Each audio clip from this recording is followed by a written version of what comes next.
All right, so let's get into our forgotten team. And quite possibly this is the most well-known and popular team, probably not forgotten, but I will say in all of my discussions over the years, a lot of times it's surprising to me that a lot of people don't realize that this team played in Philly, a lot of younger folks. But that is the Philadelphia Athletics. Yes, the Oakland Athletics, the soon-to-be Las Vegas Athletics. I forget what city in California they're going to play in this year. But the A's used to play in Philadelphia, and they were founded to compete directly with the Phillies. Back then, before interleague play, the American League and National League were kind of like their own separate entities, and that's why the World Series was always, and the All-Star games were so big, because it was the first time to see some of the teams across leagues play each other. But the American League was founded in 1901. That's when the A's came into existence as a direct competitor to the Philadelphia Phillies.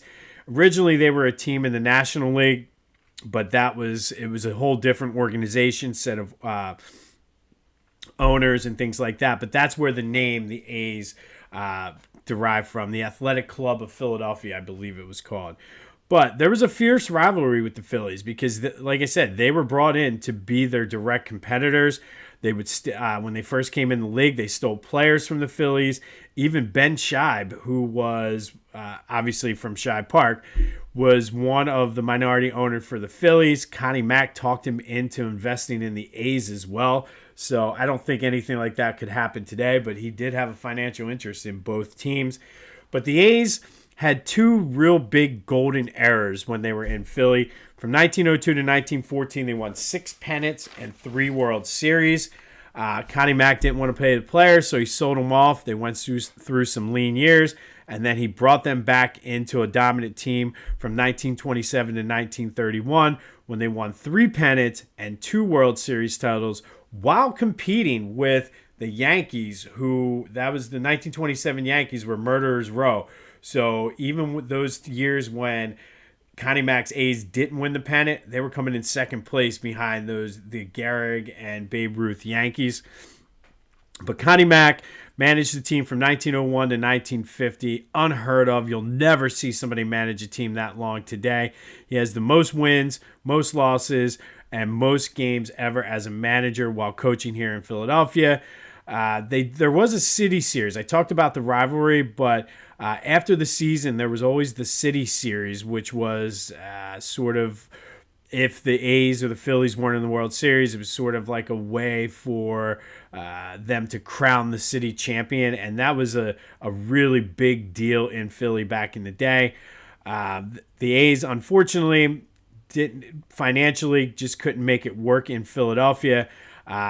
Couple that with, in 1950, the Whiz Kids, and you had Richie Ashburn, and those Phillies teams were competitive. So the fact that the A's weren't, there was declining attendance, everybody was all about the Phillies. That helped lead to them leaving town and going to Kansas City. And it's a shame because if you look at the history of the A's, I'm not really sure what happened to them in Kansas City, but the whole situation in Oakland fighting over money and this and that wasn't too far off from what happened here in Philly. And I always wonder what would have happened if the A's were better and if the A's stayed and the Phillies left. It's kind of one of those weird crossroads, butterfly effect type things, that what would have happened if the A's stayed in Philly and the Phillies were the ones that moved to Kansas City. But to this day, the Philadelphia Athletics still have the most championships of any team professionally in the city of Philadelphia. So there's that. They have 5 to the Eagles 4. So this, and going back to the new Philly thing, maybe this is a year that the Eagles at least tie the A's for most championships in the city. But today's forgotten team, the Philadelphia Athletics, played here from 1901 to 1954 when they moved to Kansas City. And yes, kids, there was a period of time when Philadelphia had 2 Major League Baseball teams.